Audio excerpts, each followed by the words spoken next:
got a couple quick questions here for you. Recently, he was just in town actually, Ray from the Kinks was saying he thinks that right now the state of British pop is as good as it's ever been. It's healthy and, in particular, he named your band and everything. Would you agree with that statement? That probably you're... Yeah, I'd agree to a certain extent that the music's... Well, it's definitely... You know what? Start that over again. Yeah. I agree with a certain extent. Go ahead. I agree with it a little because, I think that people maybe are giving it more of a chance, especially here. I don't know, there just seems to be a healthy crop of groups at the moment in England. I mean, I don't necessarily like them all, but it does seem to be quite healthy, yeah. When you say you don't necessarily like them all, one thing that's always been, I guess, characterized the British scene is a sense of, competitiveness with other groups. I mean, do you particularly feel that, or are you keenly aware of that, or is it? No, not. I mean, with groups, we can't really compete with them because we're not really the same. There's the Blur and Oasis thing, but we're a completely different group to them, and we're completely different to Pulp and Supergrass. That's probably why it is quite a rich, because they're not all sounding the same. It's not really like one movement or anything. To a large extent, the record company was just saying you're their priority for this year, breaking you guys like in America. To an extent, you're still being discovered by America. Is it tough going, or? Well, yeah, it is a little bit, but if they want to, push us in people's faces, then it might be a bit of a shame. People might get sick of us. But I like the kind of following we get at the moment. Our audiences seem concentrated. They're not watered down. There's a lot of younger people coming, but that's okay. I'd still like us to mean something and not be some horrible big pop group. What places so far have been really good for you guys in America, touring-wise? California's always good. We always have good shows in San Francisco. I don't know why that is. We always go there, so that might have something to do with it. And even gigs as small as we played in St. Louis was pretty good as well. And over in New York, we always look forward to. I think this is probably the largest we've done, isn't it? Largest venue? Yeah. That I don't know. You've got the view from the stage. The Academy usually do. I think, this seems bigger anyway. They'll pack them in. It'll be wall-to-wall people tonight. You've probably been asked this a million times, but not for our show. How do you describe the Blur sound? What's the characteristic? I suppose the sound comes from not limiting ourselves to any particular attitude about music, because we're all very different people and we all like different kinds of music. We're all not listening to the same thing all the time, so that brings to Blur's music quite a wide variety of sounds or styles. So I suppose that eclecticism becomes what Blur's sound is. One thing that I think has characterized your sound is that it's very elaborately textured in a way that pop music isn't anymore.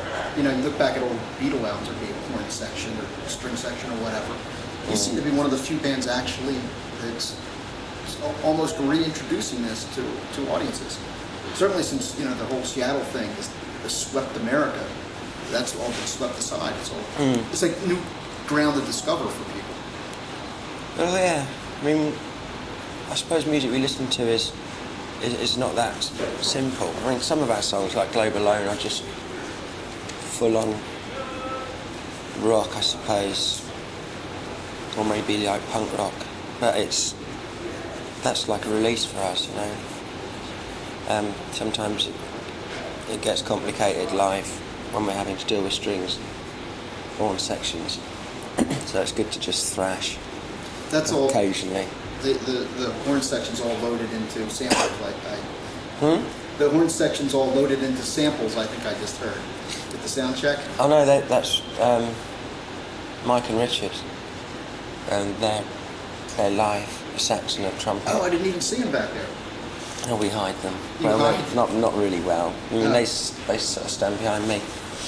But we've got a lot of strings that are on. We've got a few samples going on. Okay. One thing I remember reading an interview with the group. You're talking, it almost adamantly expressed that this was a pop band and not a rock band to some extent. Maybe that was someone else's point of view. But do you subscribe to that? Yeah, I think Blur is a pop group. It can't be described as rock really. With some of our songs don't fit into like a rock category. Like the more cinematic, the more emotional, slow kind of songs, I don't think fit into rock. And I think if we look upon ourselves as a pop group, then that's what we're doing really. We are making pop music really, in the end. It's just that people in America don't use that word very often. Or they use it in a pejorative sense. A pejorative sense. You know, like sort of negative. Oh, it's pop music, as opposed right, to yeah. You know, that it's all ultimately pop music. You know. Yeah. I think there are a lot of really good bands that. You know, I mean, I sometimes get the feeling that American kids just like guitars being strummed and rock rhythms, you know, but there's people like the Beastie Boys who are doing something completely different. They're using guitars, but they're also using funky rhythms and hip hop and rap. How do you see yourself as, you know, on the current scene? How do you feel yourself like fitting into, at least insofar as over here? Well, I don't know what scene would fit into. I don't think we fit into any. I think a lot of kids that come to see us still believe us to be their secret, and they still like the small, sweaty shows. Because that is more exciting, really. I mean, the challenge for us now is to make these bigger halls into small clubs. You know, give that feeling to them when we're playing. And we can do that. So that's. I don't know whether there's any American groups we can fit into. I think it's a good thing playing with the Rentals, because I think maybe because they use keyboards and everything, there is some sympathy going on between us two. Who would you say has influenced this group? I have my own ideas. I don't know. Could be anything from the Beatles to Bowie to Kings to Star Wars to Ennio Morricone to John Barry to, you know, The Who. Lots of people. I think there's a strain of sort of indigenously British music that kind of starts with those middle period Kinks albums. Sort of predates maybe even The Who a little bit, or at least they were sort of developing that at the same time. It's like it almost becomes anthropological. This is music about England. And sometimes that works, at least crossing over here. But a lot of those groups, like the Jam, I love the Jam, but they never really translated well over here. No. And it took the Kinks a long time to break. Have you thought about that as something that may work against you in a way? No. I mean, so long as we like playing, I don't think it matters. I mean, I don't know what groups are meant to be for. I don't know whether they're meant to be for around for 10 years. You know, the Jam were around for about 6 years, really. And perhaps that was long enough, you know. Well, you guys have been around now. For about 6 or 7 years, yeah. 6 or 7 years now. But we still want to try. I would imagine this group pretty much knew what you wanted to do when you started. Is that true? I mean, your early records are, I'm not saying they're not that different from the new records, but there's a clarity of vision there that's often lacking in a lot of bands. Maybe. I think maybe Damon would say that his lyrics were a little banal. But I think that was just what was happening in a lot of British music at the time.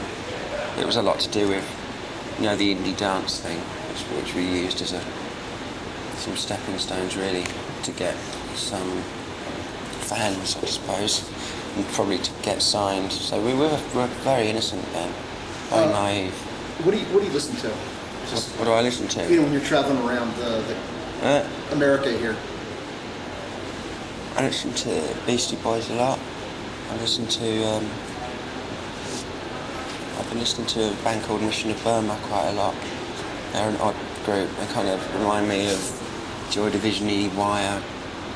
Yeah, I've been listening to a bit of Wire and The Only Ones, and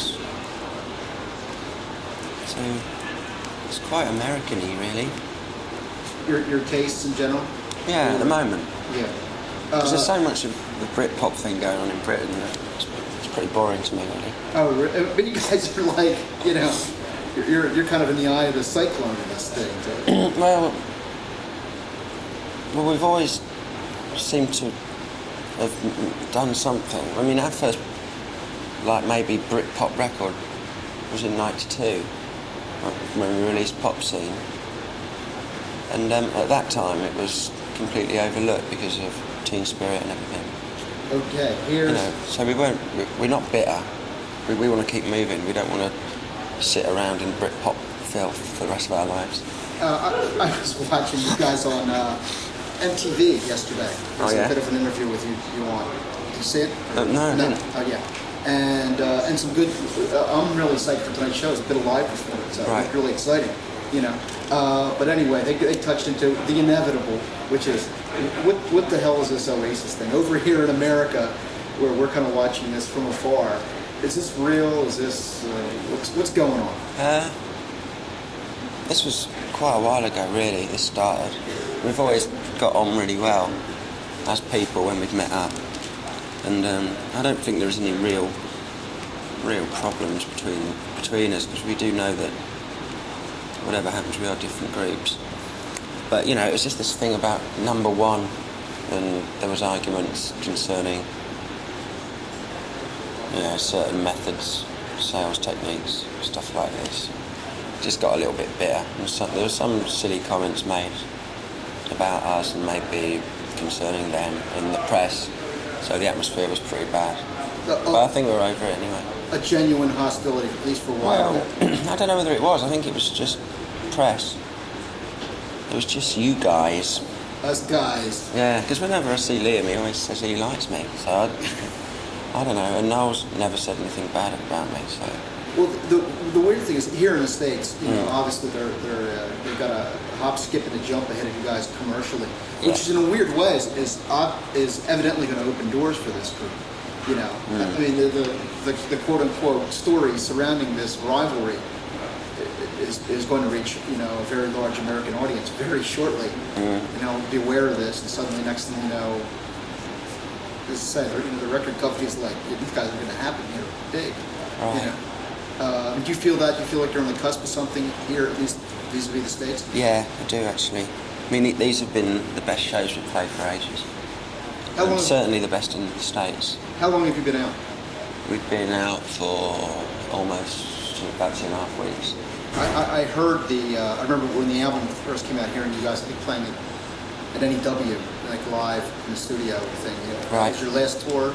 That would have been about summer, right? Yeah, we came over, sort of in the fall last year. Yeah, right. Did some things. Why are there chords on the lyric sheet? I think that's great. I mean, I love the idea of that. Chords? Oh, there's chords on there because that's like, okay. That's because how I learned to play the guitar was from songbooks, like the Jam songbooks and the Who songbooks, and that's how I was never taught by any person. I taught myself using these books. It was just like the idea of giving the music to these young people who wanted to learn about it, you know. So if they wanted to learn how to play the songs, they could. There wouldn't be any huge mystery, huge history about it, you know. Mystery. As a guitar player myself, I like it. I mean, you can